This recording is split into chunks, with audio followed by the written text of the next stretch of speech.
This video is to review the Power Acoustik car stereo upgrade that Walmart sells for $150. It's a package deal that has the head unit and 4 speakers.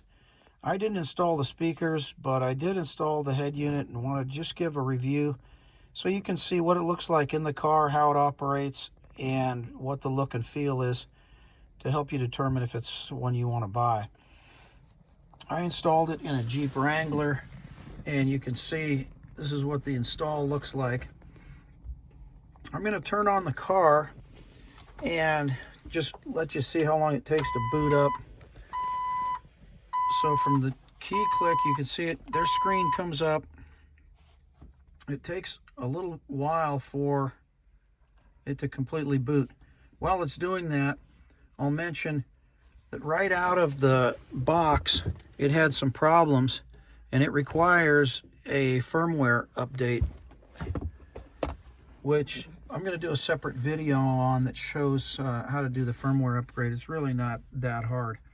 So it came up and it has the Apple CarPlay window, but to show you the functionality, I'm just going to go to this one. This is basic head unit software. And what I'll point out is along the left side, so you have a home button. These are all hard buttons, and it gives you a knob for adjusting your volume. I really like having hard buttons for that, so you're not searching around for soft keys and menus when you want to just either mute or turn the volume up or down. That part of it I really liked. It has a built-in microphone here, and the calls I've made, people have said, you know, it sounds like you're in a tunnel, kind of like you normally get, but they can hear it okay. The phone microphone is better. So it's not the best, but what I really liked is it simplifies the installation. You're not trying to string the cable all over the car, although it does have a microphone jack in the back, so you can, if you want to string a microphone up by your visor or something like that, you certainly can do that from the rear jack. So you can see the icons that come up, they're a little cartoonish, and the background is one that they provide. They provide 6 different ones that are all fairly similar to that one. You're not allowed to download, it doesn't have a provision to put in your own wallpaper, so you pretty much have to use theirs. But it does have date and a clock, and you see, I'll show you what the radio looks like. So this is the radio, AM, FM, and it has, you know, you can go through, it has kind of an equalizer. You can go through and do the balance. You can select from various equalizer settings, and it even has this sort of surround thing where you can customize the sound. Well, it's got a few features. I think it's pretty basic, but it's just about what I need. So for a radio, I'm going to be listening probably mostly to Apple Music. So it has both CarPlay and Android Auto, which was a big selling feature for me. It also has the 7-inch screen, which I find big enough, and I like it. It's bright. Let me show you what the backup camera looks like. So if I go to reverse, it pops up. It shows the backup camera, and you can see it's a very clear view of what's behind you. That was a selling feature for me. And also, if you go here, you have a front camera. So I installed one in the front.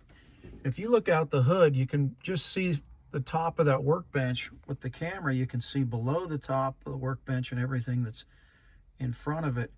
So it's a good safety feature, and it's also good for off-roading since this is in a Jeep Wrangler. The other features, SD card, the audio in, or auxiliary in and AV in, are nice features.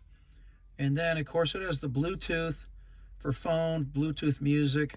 All those work great, but I figured with Android Auto and CarPlay, you typically use those for your music and calls and things. But that gives you an alternative. And then, of course, from the USB, you can read other media and things. So let me just go to CarPlay, show you what that menu looks like. So this is the CarPlay menu. Pretty much what you expect it to look like. You can scroll to get to your other icons. I want to get it exposed right. It actually, it's the screen is clear, it's colorful, it looks good. And so overall, it's got a lot of features. One of the things I didn't use is steering wheel controls. It has a provision for that. You can wire it up. I just didn't have those in the vehicle. But you can see it's got a lot of features. It's modern features and a nice screen and so forth. I think for the money, it's a really good value.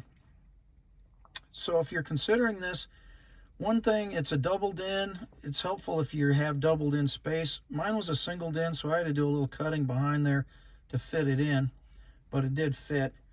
But it is designed to go into double din dashboards. So overall, installation wasn't bad. I did have to do the firmware update, but it seems to be working well, has good features, and all at a pretty good price. Hope that helps. Bye.